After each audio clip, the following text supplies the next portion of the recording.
Bienvenue. Si c'est la première fois pour toi de te connecter parce que quelqu'un t'a parlé de nos séances d'études bibliques hebdomadaires, bienvenue. Si tu as essayé de te connecter hier mardi, mais malheureusement,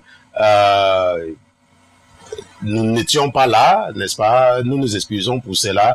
Bienvenue, vous qui avez déjà l'habitude de vous connecter tous les mardis, mercredis et jeudis pour votre éducation spirituelle. Bienvenue. Si tu nous écoutes depuis un pays arabe où le français n'est non seulement pas la langue officielle, mais là où également le christianisme n'est même pas autorisé, mais à cause du développement technologique, tu arrives quand même où ton père t'a dirigé vers nos séances d'études bibliques. Bienvenue ma sœur, bienvenue mon frère. Je remercie le Seigneur Jésus-Christ pour ta vie.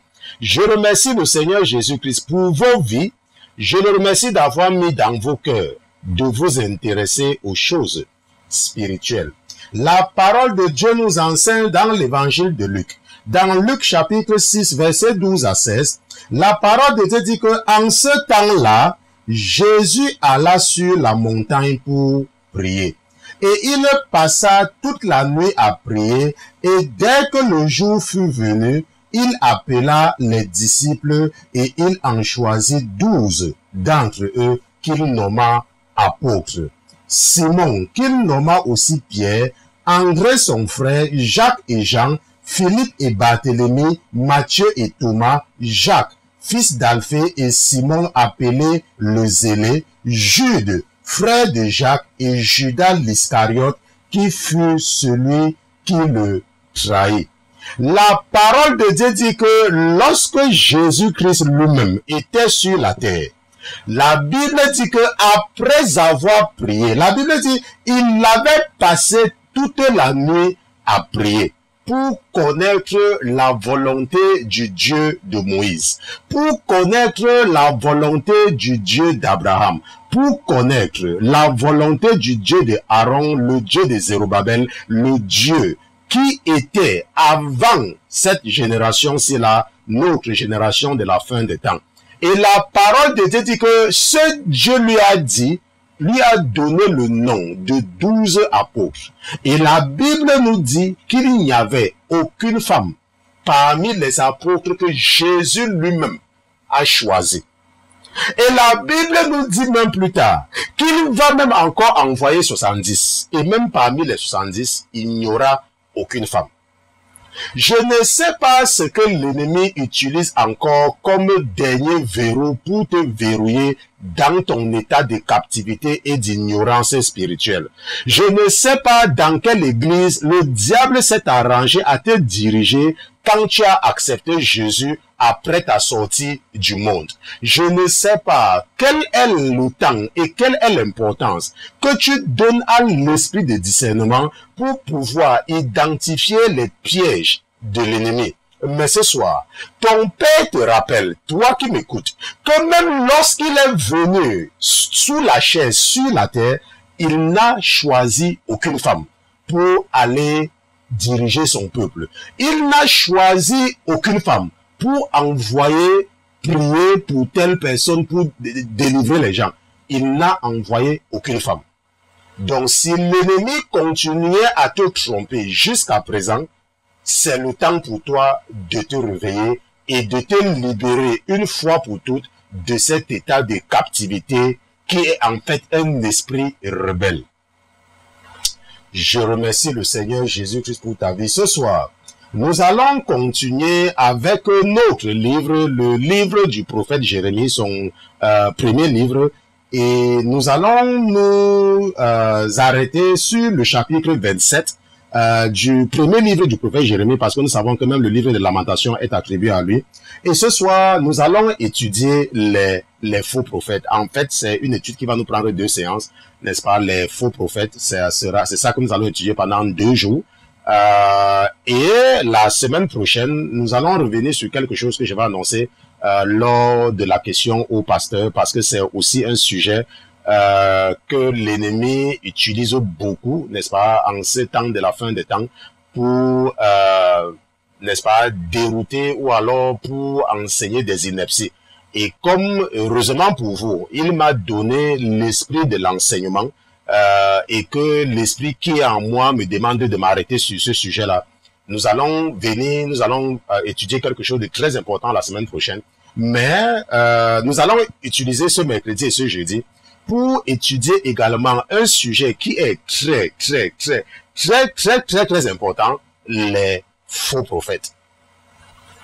Mais avant toute chose, avant de nous aventurer à utiliser la chair et le sang pour enseigner les princes et les princesses que vous êtes, nous allons d'abord nous assurer de la présence de notre patron dans ce studio. Mais comme notre patron n'est pas un patron ordinaire, comme il est Dieu, comme lui c'est Jésus-Christ de Nazareth, nous allons lui dérouler le tapis rouge et nous allons demander à tous les autres qui se trouvent dans les cieux, qui se trouvent sur la terre, sous la terre et sous la mer, de se taire, le temps pour nous d'accueillir dans ce studio Jésus-Christ de Nazareth. Gardez l'écoute. À tout à l'heure.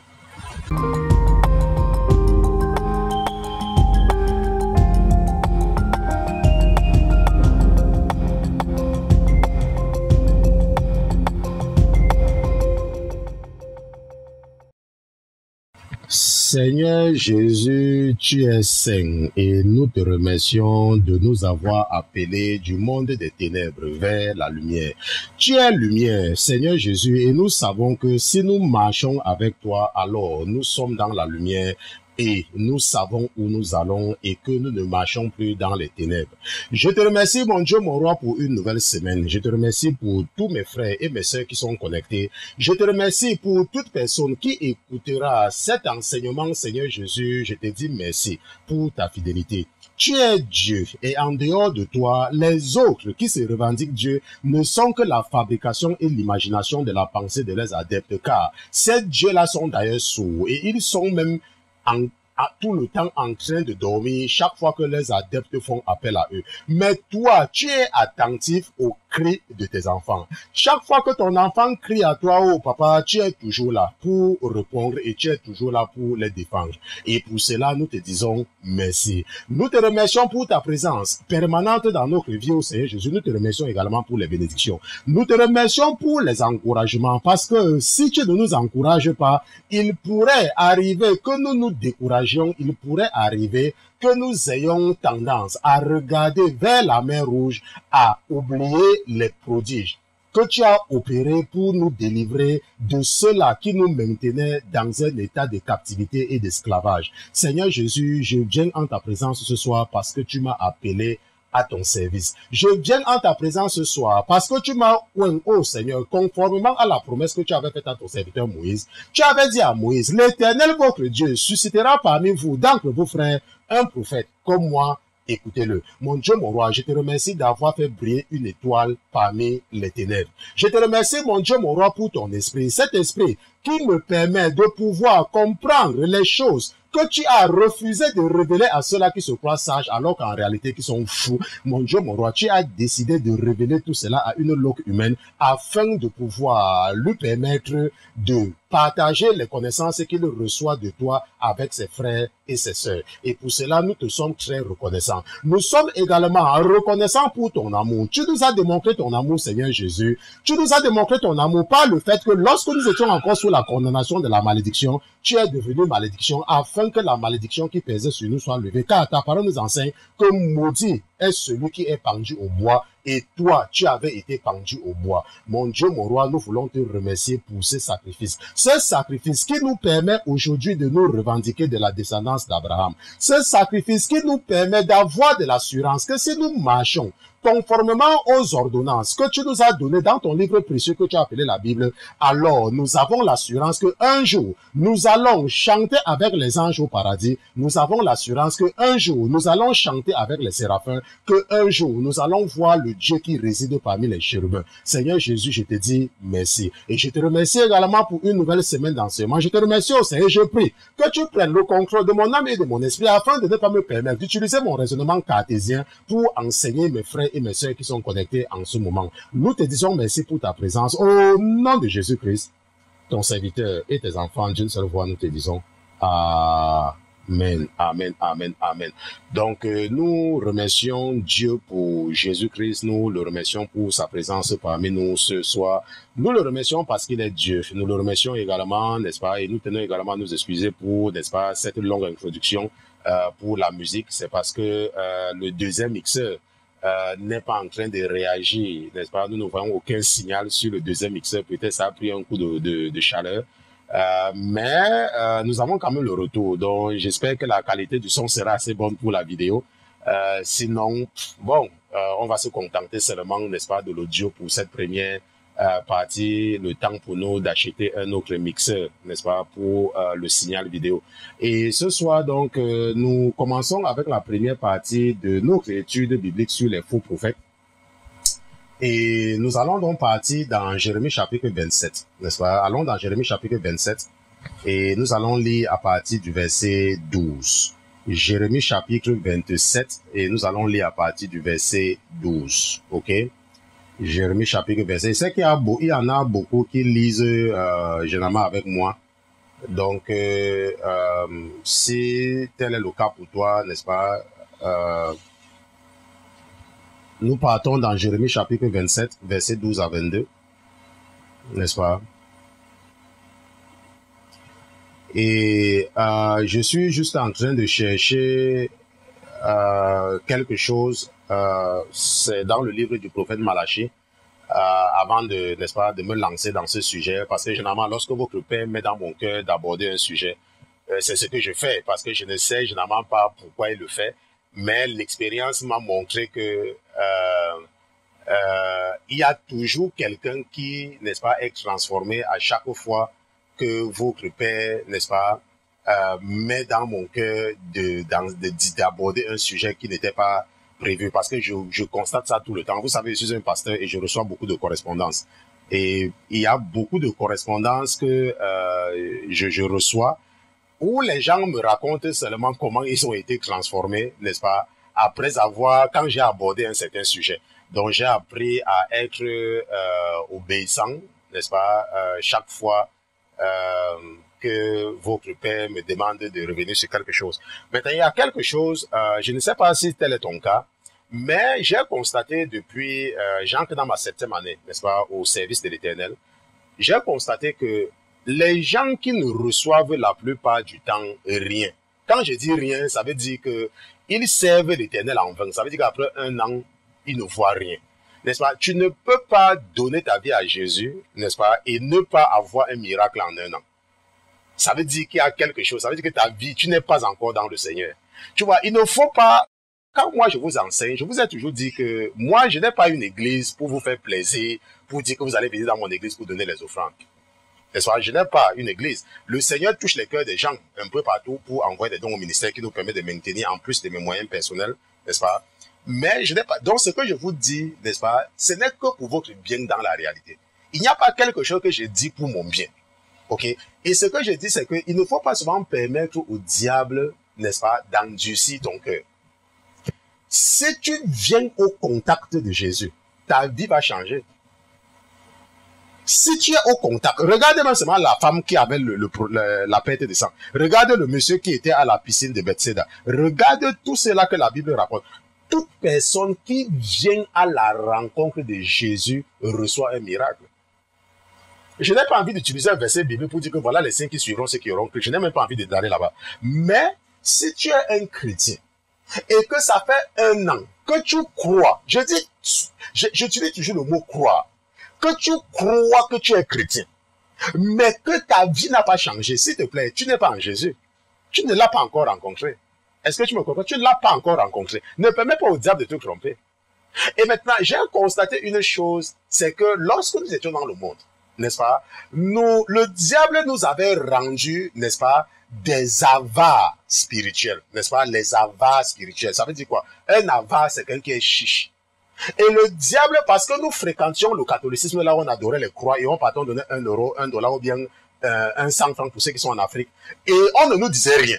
Donc, avec le temps, le diable cultivait en nous la chicheté, de ne pas savoir comment donner à Dieu, comment investir. Et c'est ça qui bloque des millions et des millions de ceux qui croient qu'ils connaissent Jésus-Christ.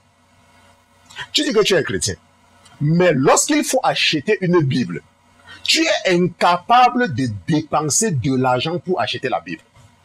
Dans ton téléphone, tu cherches les versions de la Bible qui sont gratuites.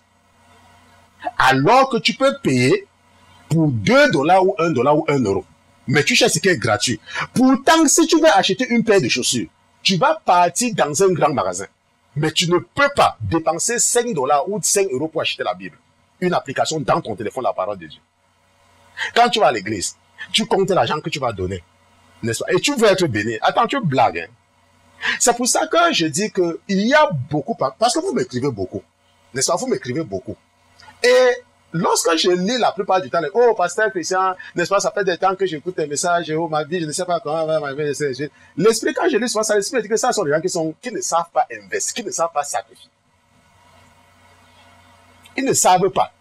Ils sont durs quand ça concerne les choses de Dieu.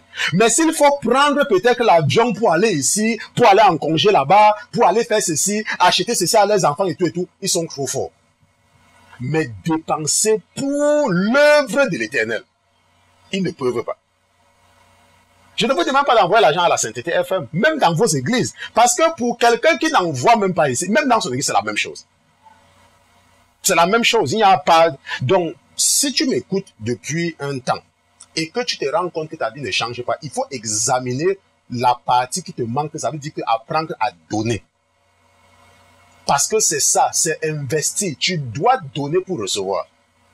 Tu vas aller là tous les jours, Jésus, je prie, oh, je jeûne, Jésus, je prie. Mais dès que tu entends, on parle de l'argent, ton cœur glace. Et tu dis que tu aimes Dieu. Si tu as une copine, combien est-ce que tu dépenses sur ta femme? Si tu as les enfants, combien tu dépenses sur tes enfants? Combien est-ce que tu dépenses pour manger? Est-ce que ton cœur est glacé quand ça concerne ce que tu dois dépenser sur toi? Mais lorsque tu entends, oh, peut-être le pasteur Christian va enseigner, le jour que le pasteur Christian dit, oh, il faut aider la Sainteté FM, ton cœur est glacé. Et tu attends les miracles. Tu blagues. Alors, dans Jérémie chapitre 27, nous allons lire des versets 12 à 22. N'est-ce pas? Jérémie chapitre 27, lisons des versets 12 à 22. La Bible dit, puis je parlais à Sédécias, roi de Juda, conformément à toutes ces paroles, en disant, soumettez-vous au joug du roi de Babylone, et servez-le, lui et son peuple, et vous vivrez. Pourquoi mourriez-vous, toi et ton peuple, par l'épée, par la famine et par la peste, selon que l'Éternel l'a dit de la nation qui ne se soumettrait pas au roi de Babylone? N'écoutez donc pas les paroles des prophètes qui vous parlent en disant, vous ne serez point assujettis au roi de Babylone, car il vous prophétise le mensonge. C'est pour cela que le sujet de l'étude biblique de ce soir, ce sont les faux prophètes. Ça veut dire que les prophètes qui prophétisent le mensonge. Ok. Verset 15. Je ne les ai pas envoyés, dit l'Éternel, et ils prophétisent faussément en mon nom, afin que je vous chasse et que vous périssiez, vous et les prophètes qui vous prophétisent. Je parlais ainsi aux sacrificateurs et à tout ce peuple. Et je leur dis, ainsi a dit l'Éternel, n'écoutez pas les paroles de vos prophètes qui vous prophétisent en disant, voici les vases de la maison de l'Éternel seront bientôt rapportés de Babylone. Car ils vous prophétisent le mensonge. Ne les écoutez pas. Soumettez-vous au roi de Babylone et vous vivrez. Pourquoi cette ville deviendrait-elle une ruine? Et s'ils sont prophètes et si la parole de l'Éternel est avec eux, qu'ils intercèdent donc auprès de l'Éternel des armées pour que les ustensiles restants de la maison de l'Éternel et dans la maison du roi de Juda et à Jérusalem, n'est-ce pas, n'aillent point à Babylone. Verset 19. Car ainsi a dit l'Éternel des armées, touchant les colonnes et la mer et les socles et les ustensiles qui sont restés dans cette ville, que Nebuchadnezzar, roi de Babylone, n'a pas emporté quand il a transporté de Jérusalem à Babylone Jéconias, fils de Joachim, roi de Juda, avec tous les grands de Juda et de Jérusalem. Ainsi a dit l'Éternel des armées, le Dieu d'Israël, au sujet des ustensiles qui restent dans la maison de l'Éternel et dans la maison du roi de Juda et à Jérusalem. Ils seront emportés à Babylone et ils y resteront jusqu'au jour où je chercherai, dit l'Éternel, où je les chercherai, dit l'Éternel, où je les ferai remonter et revenir en ce lieu. Donc, j'ai lu Jérémie chapitre 27, des versets 12 à 22, qui sera bien évidemment notre texte de base, lorsque nous allons continuer même demain avec cette étude biblique. Donc, nous sommes en train d'étudier les faux prophètes et nous avons pris, n'est-ce pas, ce cas-ci, n'est-ce pas, c'est un cas d'école. Dieu nous raconte seulement une histoire, n'est-ce pas, pour notre édification spirituelle, ok, et je le bénis d'ailleurs pour cela. Maintenant, ce qu'il faut comprendre, c'est que la Bible dit ici dans Jérémie chapitre 27, verset 12, que Jérémie avait parlé à Sédécias, n'est-ce pas? Sédécias, qui, si tu n'as pas fait l'étude biblique sur le livre des rois avec nous, et c'est d'ailleurs disponible, si tu veux la série d'études bibliques sur le livre des rois, envoie-nous un email, contact à lasainteté.com, ok? Et pour votre information, notre adresse email a changé, n'est-ce pas? Ne nous écrivez plus à lasainteté1@gmail.com. Notre contact maintenant, quand vous voulez nous écrire, c'est à contact@lasainteté.com. Contact@lasainteté.com. Je vais demander au frère Pierre de mettre ça de plus en plus, n'est-ce pas, sur le tableau blanc de l'étude biblique pour que les gens puissent s'habituer, n'est-ce pas, à contact@lasainteté.com, n'est-ce pas? Ça, c'est maintenant notre adresse email pour les correspondances et les questions. Bon, maintenant, je disais donc que si tu n'as pas suivi les enseignements que, n'est-ce pas, que j'ai fait sur le livre des rois, tu peux toujours nous envoyer un email et la sœur qui s'occupe, n'est-ce pas, de ce genre de questions va, n'est-ce pas, t'envoyer toute la série d'études bibliques sur le livre des rois. Maintenant, et la Bible nous dit ici dans Jérémie chapitre 27 que Jérémie est en train de s'adresser à Sédécias. Ok, et Sédécias, c'est le dernier roi, n'est-ce pas, de Juda, c'est le dernier, n'est-ce pas? Il va être déposé par Nebuchadnezzar lorsqu'il va détruire complètement Jérusalem. Maintenant, ce qu'il faut comprendre, c'est que il y a eu en tout et pour tout 42 rois, ok, qui ont dirigé Israël et Juda. Ok, il y a eu en tout 42 rois. Parce que avant la période des rois, c'était les juges. Et le dernier juge, n'est-ce pas, à avoir jugé Israël, n'est-ce pas, le peuple de Dieu, c'est Samuel. C'est le dernier juge.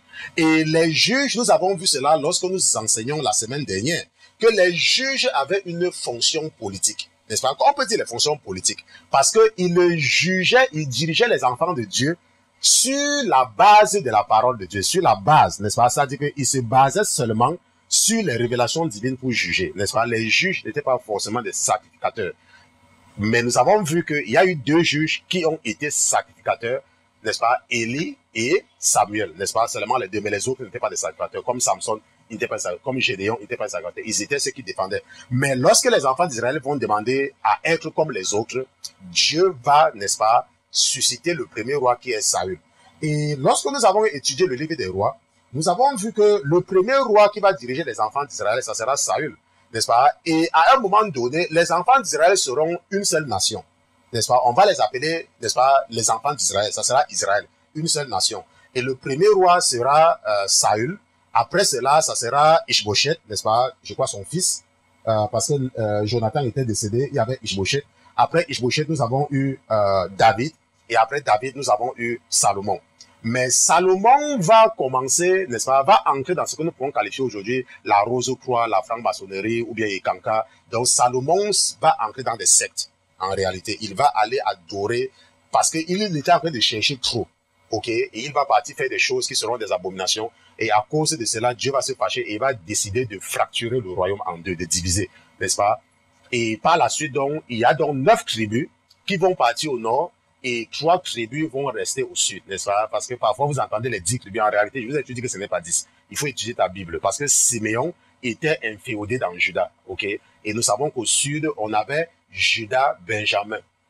Mais comme les gens ne voient pas que pendant le partage, Siméon se trouve à l'intérieur de Juda, n'est-ce pas? C'est une partie dans le territoire de Juda. Donc, les 9 seront au nord et 3 au sud, ce qui fait... Oui, 9. Qu'est-ce qu'il dit? 3 plus 9, ça fait combien? Ça fait 12. Ok, 12. Ok, oui. Donc, 9 au nord et 3 au sud. Et le nord, n'est-ce pas, va garder le nom d'Israël. Et le nord va connaître 19 rois. Ok. Et le sud va prendre le nom de Juda avec la capitale Jérusalem. N'est-ce pas? Et aura aussi 19 rois. Ok. Il y aura 19 rois au nord et 19 rois au sud.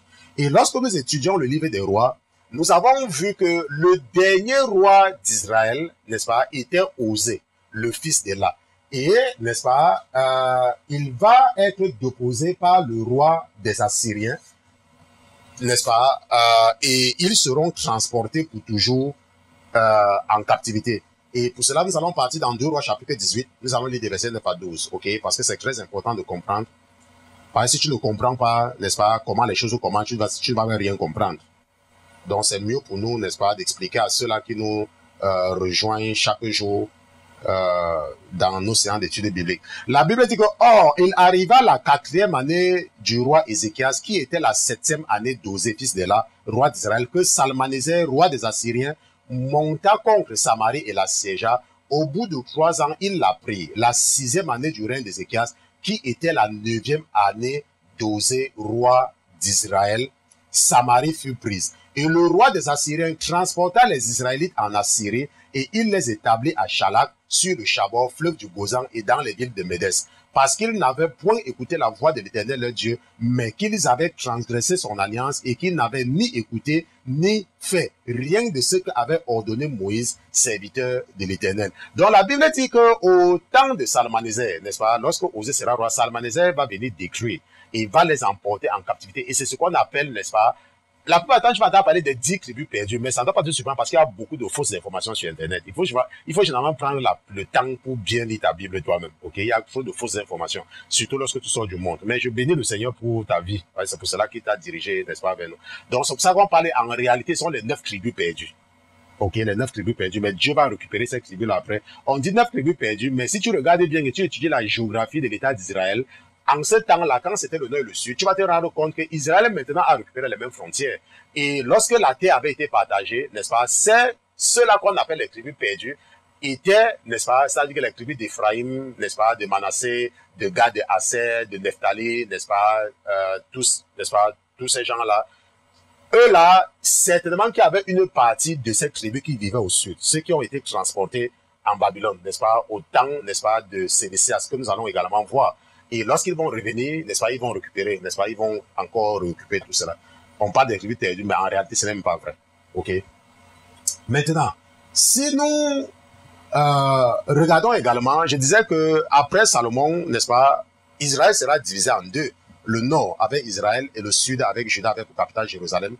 Et le nord, n'est-ce pas, n'aura pas pour capitale la Samarie. Ce n'est qu'après, n'est-ce pas, au temps du père du roi Achab, que lui, n'est-ce pas, le père d'Achab va faire de la Samarie la capitale. Ok, donc il ne faut pas toujours croire que la Samarie a toujours été la capitale. Maintenant, ce que nous voyons donc, c'est que parmi les 19 rois du nord et du sud, le dernier roi du nord, nous avons vu, c'était Osée, le fils d'Éla, et le dernier roi du sud, ça sera Sédécias, n'est-ce pas, ou Matania, parce que en fait, son nom, c'est Matania, ok, mais on le connaît sous le nom de Sédécias. Et la Bible a écrit Sédécias, donc on l'appelle aussi Sédécias. La Bible a écrit Matania, donc on appelle aussi Matania, ok, parce que nous croyons seulement à ce que la Bible dit. Comme je disais à votre frère hier, qu'il y a des vérités qui ne sont pas écrites dans la Bible. Est-ce qu'on se comprend? Il y a des choses qui sont vraies, n'est-ce pas, qui font partie de la tradition juive. Je vous ai par exemple parlé de ce qu'on appelle, n'est-ce pas, le Midrash, ok. Vous avez également les références comme le Talmud. Maintenant, ça, c'est la tradition juive. Il raconte des choses qui ne sont pas dans la Bible et c'est vrai. Bon, maintenant, et il y a également des gens qui ont fait des recherches. Il y a des gens qui ont fait des recherches et ils connaissent la vérité. Bon, maintenant, mais parce que c'est plus facile pour toi d'être détourné si tu écoutes ce genre de choses-là. C'est pour ça qu'il est plus sage. Et c'est ce que disait votre frère hier. Et il est plus sûr de te contenter seulement de ce qui est écrit dans la Bible. Et en ce moment-là, tu es sûr que tu ne vas jamais t'égarer. Est-ce qu'on se comprend? Est-ce que tu comprends maintenant pourquoi la sainteté FM ne sort jamais du cadre de la Bible? Parce que si tu commences à accepter des choses qui ne sont pas dans la Bible, tu vas être perdu. Tu seras détourné certainement. Ça sera une question de temps, tu seras détourné. Donc, pour être sûr qu'on ne va jamais te tromper, est-ce que tu me comprends? Contente-toi seulement d'accepter ce que tu vois dans la Bible et rejette tout ce qui n'est pas dans la Bible. Là, tu es sûr que ton salut sera assuré. Donc maintenant, ce que nous sommes en train de dire, c'est que la Bible nous dit que le dernier roi de Juda sera Sédécias. Et Nous allons seulement nous intéresser à Sédécias, parce que si nous devons étudier tous les 19 rois, nous n'allons jamais partir d'ici là, ok? Et la Bible nous dit donc que c'est au temps de Sédécias. Est-ce qu'on se comprend? C'est au temps de Sédécias que Jérémie, n'est-ce pas, est en train, n'est-ce pas, de nous parler. Il nous parlait ici là. Bon, maintenant, nous allons revenir un peu en arrière. Je ne veux pas m'arrêter sur le temps de Sédécias. Parmi les rois de Juda, nous avons eu un roi qu'on appelle Josias. Ok? Et je vous ai toujours dit que Josias est pour moi le meilleur de tous les rois. Ok? Le meilleur de tous les rois. Ok? La Bible le confirme même. Mais je le considère toujours comme le meilleur de tous les rois. Ok? Le roi Josias. Et nous savons que c'est au temps de Josias que Jésus va susciter Jérémie. Ok? La Bible nous dit que c'est à la 13e année de son règne que Jérémie va recevoir l'appel. Et la Bible nous dit donc que Josias était le fils d'Amon. Et le père de Josias, qui était roi avant lui, n'est-ce pas, était un mauvais roi. C'était un méchant roi. Mais Josias ne va pas suivre les voies de son père. Ok? Josias, lui, il sera le meilleur roi, alors que son père était un mauvais roi. Lui sera un bon roi. Ça veut dire quoi? Ça veut dire que tu peux être né dans une famille, n'est-ce pas, qui ne connaît pas Jésus, et toi, tu donnes ta vie à Jésus. Est-ce qu'on se comprend? Moi, par exemple, mon père fumait, mais moi, je n'ai jamais fumé. On se comprend?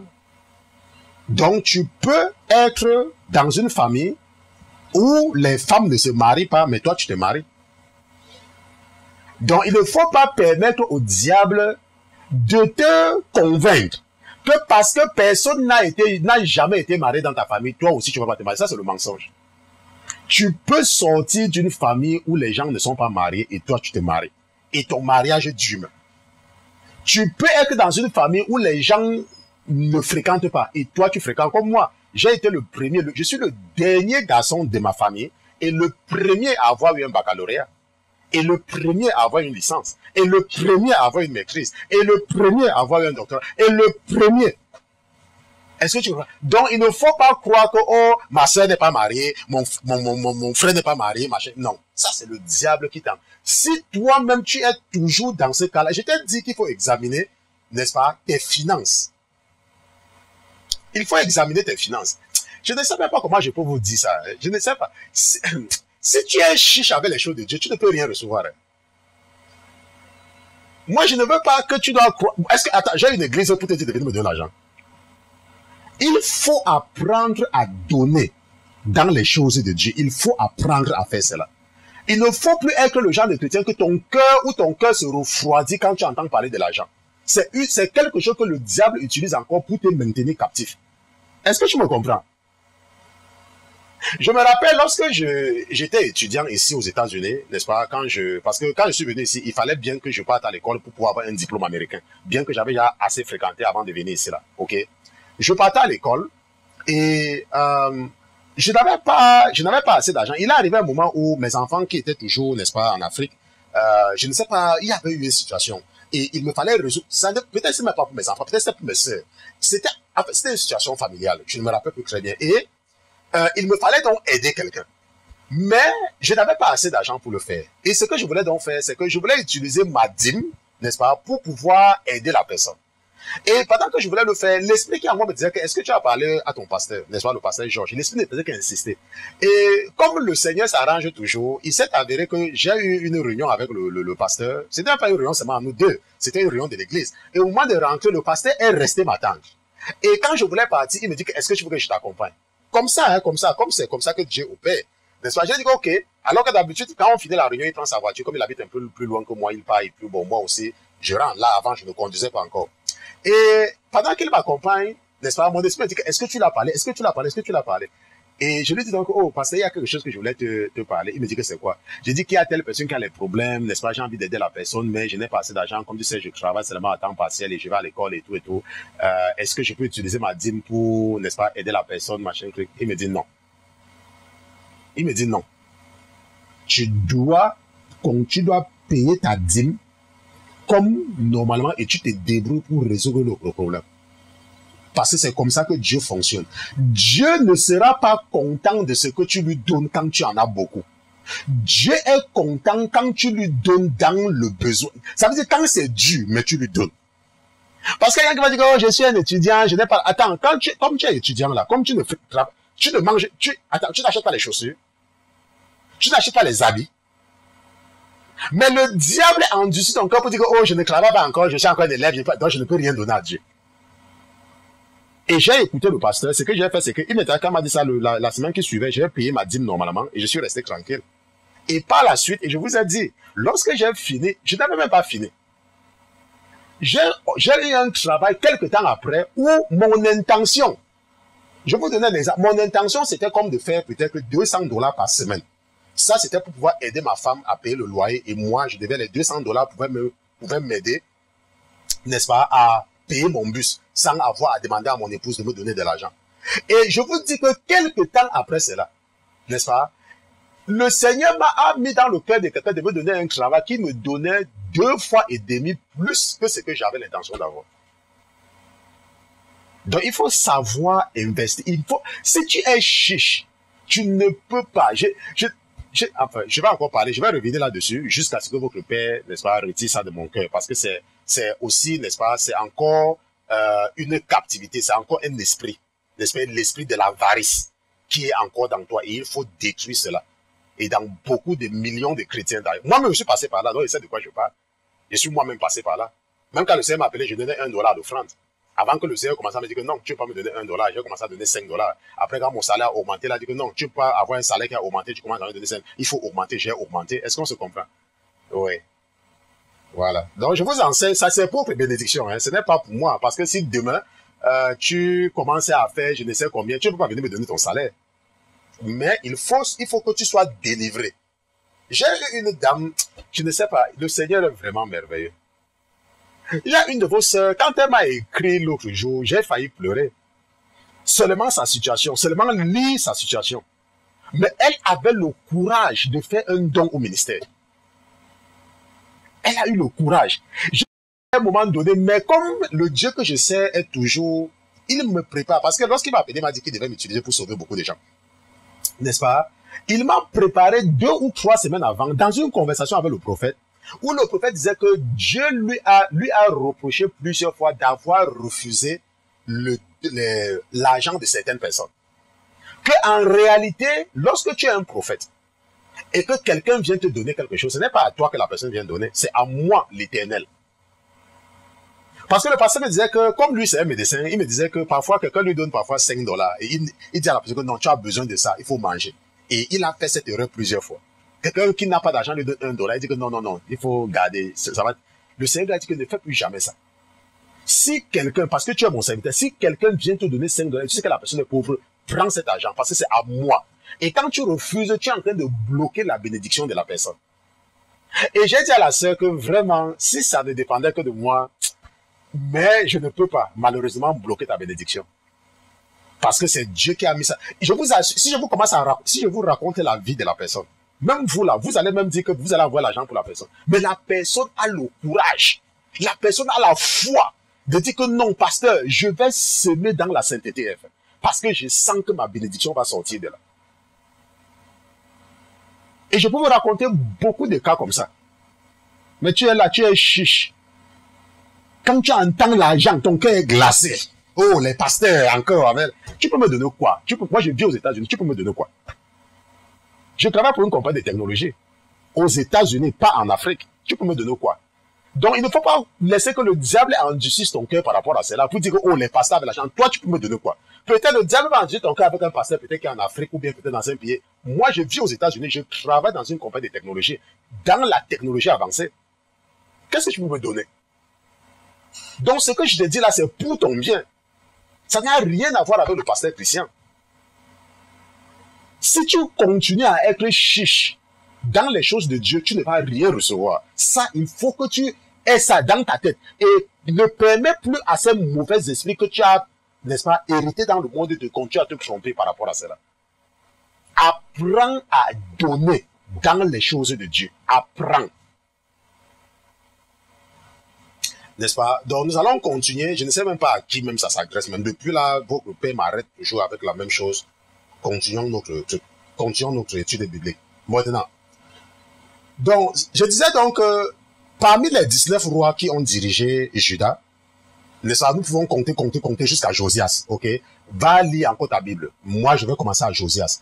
Et après Josias, la Bible nous dit qu'après Josias, son fils va le remplacer, n'est-ce pas, Joachaj. Et après Joachaj, il y aura Eliakim, que le pharaon va changer son nom en Jehoiakim, n'est-ce pas? Et après lui, n'est-ce pas, le fils de Jehoiakim va le remplacer, qui est Joachim, ou alors Jéconias. C'est pour ça que dans Jérémie chapitre 27, on parle de Jéconias. Et après Jéconias, nous aurons Matania, le dernier roi, ok, qu'on appelle également Sédécias.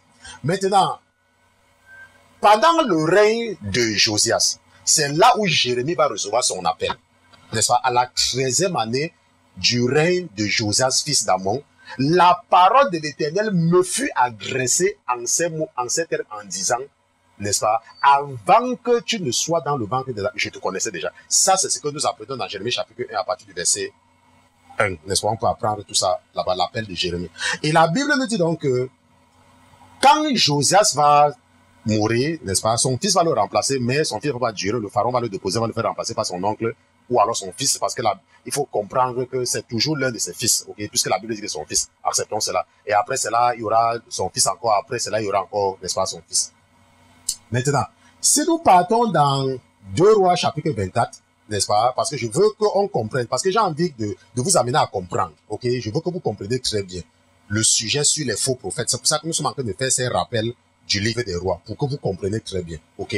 Nous avons déjà vu que le nord, n'est-ce pas, est déjà perdu, n'est-ce pas? On les a déjà déportés en captivité en Assyrie, n'est-ce pas, par Salmaneser, et ça, ils sont perdus. Dieu ne les a fait aucune promesse de les ramener. Contrairement au sud où Dieu va déterminer une période de 70 ans de captivité.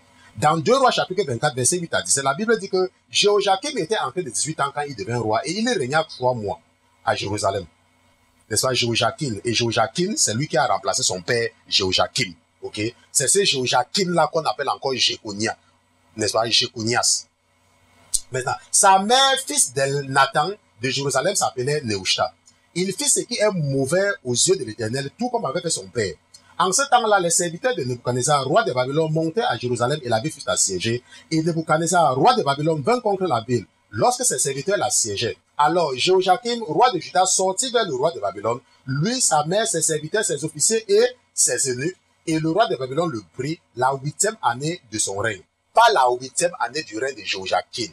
La 8e année du règne de Nebuchadnezzar. Parce que la Bible a déjà dit que Jéconias va seulement régner 3 mois. Ok, donc c'est la 8e année du règne de Nebuchadnezzar. Ok, et il tira de là tous les trésors de la maison de l'Éternel et les trésors de la maison royale. Et il mit en pièces tous les ustensiles d'or que Salomon, roi d'Israël, avait fait pour le temple de l'Éternel, comme l'Éternel en avait parlé. Et il déporta tout Jérusalem, tous les chefs et tous les vaillants hommes de guerre, au nombre de 10 000 captifs, avec les charpentiers et les serruriers, et il ne demeura personne de reste que le pauvre peuple du pays. Ainsi, il transporta Jéhoiakim à Babylone, et la mère du roi, et les femmes du roi, et ses eunuques, et il amena en captivité de Jérusalem à Babylone tous les puissants du pays, tous les hommes vaillants au nombre de 7 000, et les charpentiers et les serruriers au nombre de 1000. Tous hommes vaillants et propres à la guerre.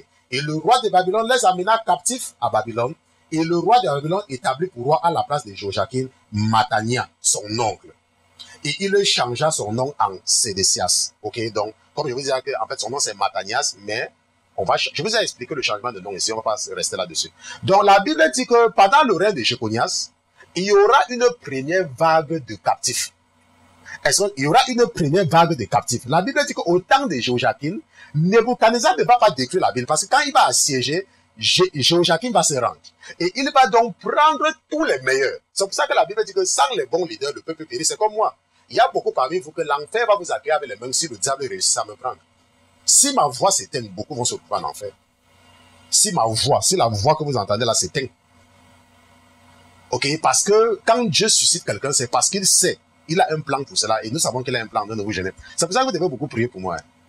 Vous ne savez pas ce que je traverse chaque fois. Mais ça, il faut prier régulièrement pour le pasteur Christian. Ok? Maintenant, rappelle-toi, n'est-ce pas, je veux que tu comprennes quelque chose. Nous sommes en train d'étudier les faux prophètes. Et la Bible dit que Jéhoiakim est venu après Josias. Après Josias, c'était Joachach. Après Joachach, c'était Joachim. Après Joachim, c'était Joachim. Et après Joachim, c'était Matania. On va donner le nom de Sédécias, son nouveau nom. Et la Bible dit que Jérémie a été appelé au temps de Josias, leur arrière-grand-père, au temps de Josias. Ça, c'est important de comprendre, parce qu'il faut, n'est-ce pas, comprendre très bien. Maintenant, au temps donc de Joachim, voilà la première vague de captifs. Maintenant, rappelle-toi, Jérémie est déjà là. Et Jérémie est déjà en train de parler. Est-ce qu'on se comprend? Jérémie est en train de parler. Et pour ton information, lorsque nous lisions Jérémie chapitre 27 à partir du verset 12, la Bible dit que puis je parlais à Sédécias, roi de Juda, conformément à ses paroles en disant, soumettez-vous, n'est-ce pas? Pourquoi mourriez-vous? Est-ce que tu comprends? Mais si tu regardes quelque part, n'est-ce pas? Je n'ai pas souligné ça, parfois je souligne, n'est-ce pas? La Bible dit que depuis, n'est-ce pas? Que le roi de Babylone, je crois que c'est à partir du verset 20 que Nebuchadnezzar n'a emporté quand il a transporté de Jérusalem à Babylone Jéconias, fils de Joachim. Maintenant, si nous regardons dans 2 Rois chapitre 25, ok, nous voulons également comprendre la deuxième vague. Parce que parfois, lorsque tu entends parler des prophètes comme Ézéchiel ou des prophètes comme Daniel ou certains prophètes, n'est-ce pas, on te parle de la première vague de captifs et la deuxième vague de captifs, c'est ça. N'est-ce pas? Les enfants d'Israël n'ont pas été tous emportés en captivité une seule fois. Il y a une partie qui avait d'abord été emportée, c'est ce qu'on appelle la première vague de captifs au temps de Jéhoiakim, et il y aura maintenant une deuxième vague de captifs. Est-ce qu'on se comprend? Il faut toujours comprendre qu'il y a eu deux vagues de captifs. C'est comme il y aura deux vagues pour revenir. La première vague pour venir construire, n'est-ce pas, le temple, et la deuxième pour venir construire les murs du temple. Ok, ça c'est important. Et si tu veux comprendre, n'est-ce pas, le retour de la captivité, tu peux lire, n'est-ce pas, Zacharie, Ezra. Il y a Zacharie, il y a Ezra. Je vais te donner les livres que tu peux lire pour comprendre. Il y a Néhémie. Zacharie, Ezra, Néhémie. Ces livres-là, il y a un autre livre que je voudrais. Et puis, Agé et Sophonie, n'est-ce pas? Agé et Sophonie. Si tu veux comprendre, n'est-ce pas, le retour de la captivité, tu peux lire ça. Ce sont des livres très intéressants, ok? Il y a un temps, quand votre père m'enseignait, n'est-ce pas, le retour de la captivité et le retour, il m'a maintenu dans ces livres pendant des mois. Bon, je ne les ai jamais enseignés parce que vous ne pouvez même pas comprendre, n'est-ce pas, si vous ne comprenez pas déjà, n'est-ce pas, ça c'est d'abord le combat. On va arriver là-bas un jour, ok? Maintenant, 2 Rois chapitre 25, n'est-ce pas? La Bible dit que, et il arriva la 9e année du règne de Sédécias, le 10e jour du 10e mois, que Nebuchadnezzar, roi de Babylone, vint contre Jérusalem, lui et toute son armée, il campa contre elle et il bâtit des forts tout autour.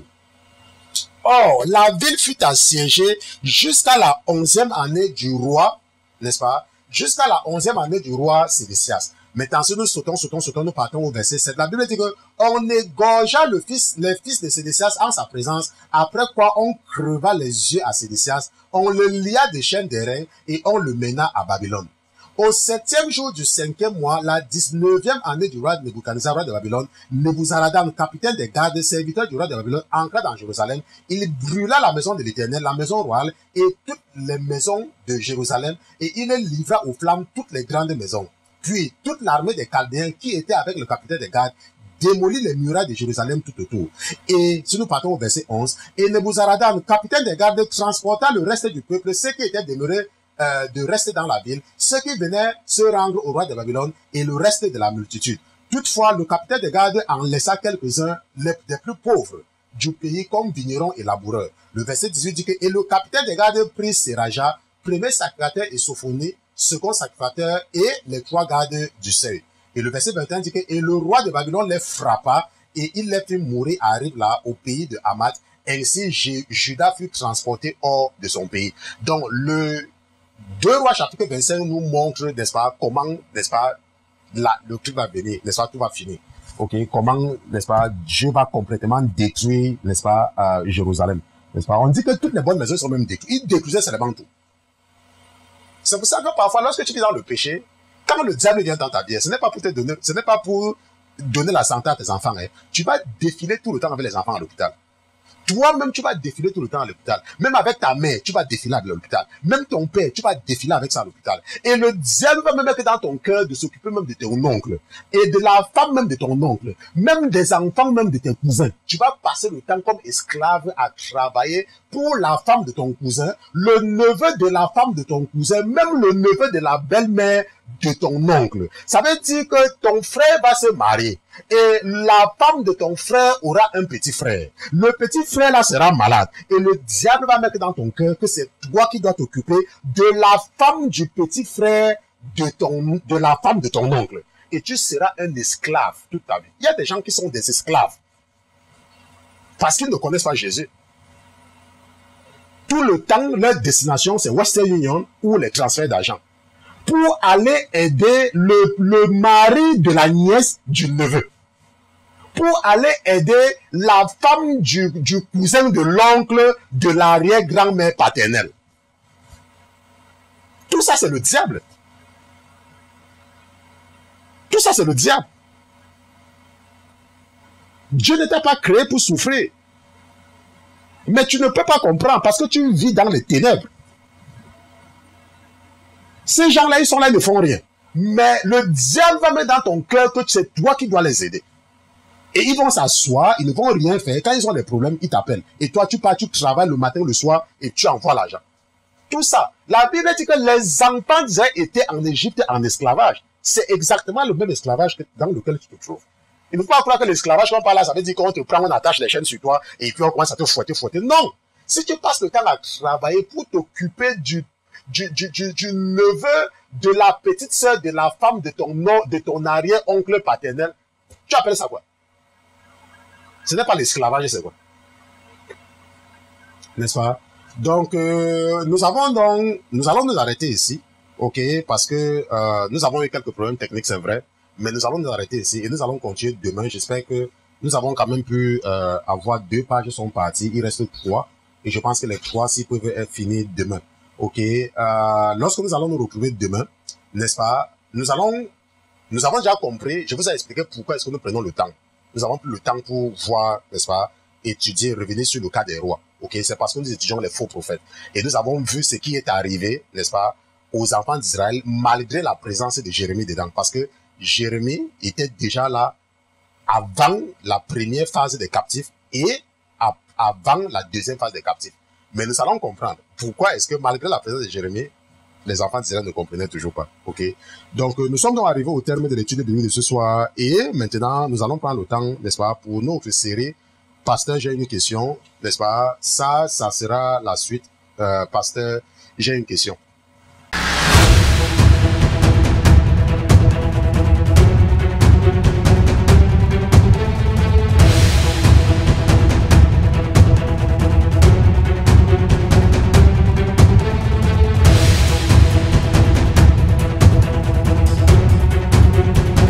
Seigneur Jésus, je te remercie pour ta présence parmi nous ce soir. Je te remercie pour la vie de tes enfants qui sont connectés. Je te remercie même pour la vie de tous ceux-là qui vont suivre ces enseignements à travers le monde. Je te remercie pour toute personne qui sera enfin délivrée au nom de Jésus-Christ.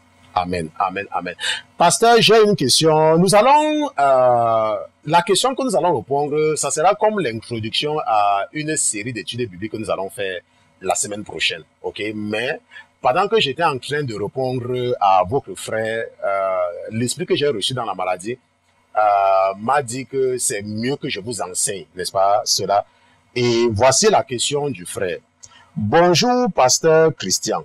Que la paix de Dieu manifestée en Jésus-Christ soit notre partage. J'aimerais partager au sujet du mariage, car j'ai mon cousin qui a signé à la mairie sans avoir fait la dot. Il m'a demandé si sa situation est claire devant Jésus-Christ. N'est-ce pas? Ça, c'est l'une des correspondances que j'ai reçues de votre frère concernant le mariage. Et c'est un sujet, n'est-ce pas, qui est d'actualité parce que, n'est-ce pas, vous êtes jeune et beaucoup parmi vous voulez vous marier. Et beaucoup parmi vous, heureusement, Dieu vous a délivré, n'est-ce pas, de cette hérésie du catholicisme romain, n'est-ce pas, de cette idolâtrie, et vous êtes de plus en plus dans la vérité. Comme moi, j'étais aussi dans les ténèbres, n'est-ce pas. Je vous dis toujours que je suis un ancien catholique, n'est-ce pas. Et si j'étais un ancien adventiste, je devais passer le temps à fustiger, n'est-ce pas, l'église adventiste. Mais moi, ce n'est pas ça que Dieu m'a appelé pour ça. Même comme c'est toujours une hérésie, même comme les témoins de Jéhovah sont des hérésies, n'est-ce pas. Moi, ce n'est pas là-bas qu'on m'a appelé, n'est-ce pas. Moi, j'ai reçu l'esprit, n'est-ce pas, d'ouvrir les yeux à ceux qui marchaient dans les ténèbres comme moi, qui continuent à marcher, ok? Et moi, je suis une victime de cette ignorance-là. Donc, le frère dont a dit bonjour, pasteur, que la paix, n'est-ce pas, et il pose la question, n'est-ce pas, par rapport au mariage. Maintenant, nous allons faire une étude biblique détaillée par rapport à ce sujet du mariage, n'est-ce pas? Qu'est-ce que le mariage? Quel mariage est valable devant Dieu? Ok? Qu'est-ce que le mariage? Et quel mariage est valable devant Dieu? Nous allons étudier cela. Mais je vous ai déjà toujours dit plusieurs fois que le mariage religieux n'est pas biblique. Est-ce qu'on se comprend? Le mariage religieux, ça ne se trouve pas dans la Bible. Il n'y a aucune référence biblique où Dieu nous montre quelqu'un qui est parti se placer devant un homme de Dieu. Ça n'existe pas. Ok, ça ne se trouve pas dans la Bible. Mais est-ce que ce n'est pour autant pas valable? Non, ce n'est pas que ce n'est pas valable. Je dis seulement que ça ne se trouve pas dans la Bible.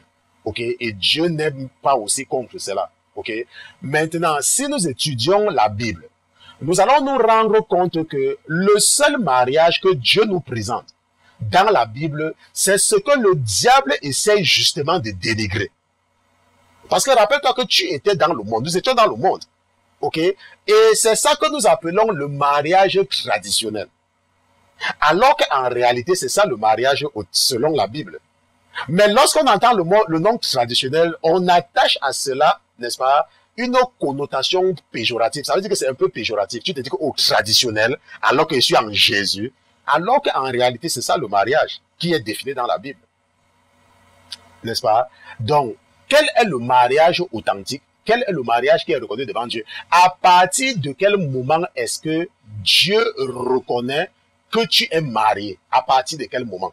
Maintenant, comme juste un avant-goût, n'est-ce pas, pour répondre à la question, nous allons partir dans Nombre chapitre 30, ok, pour comprendre quelque chose. Nombre chapitre 30, nous allons lire des versets 4 à 6, n'est-ce pas?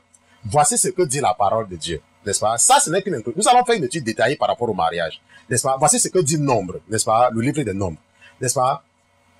Nombre chapitre 30, verset 4. Mais quand une femme aura fait un vœu à l'Éternel, et qu'elle se sera imposée une obligation en sa jeunesse, dans la maison de son père, et que son père aura entendu son vœu et l'obligation qu'elle s'est imposée à elle-même, et ne lui aura rien dit, tous ses vœux seront valables et toute l'obligation qu'elle se sera imposée sera valable.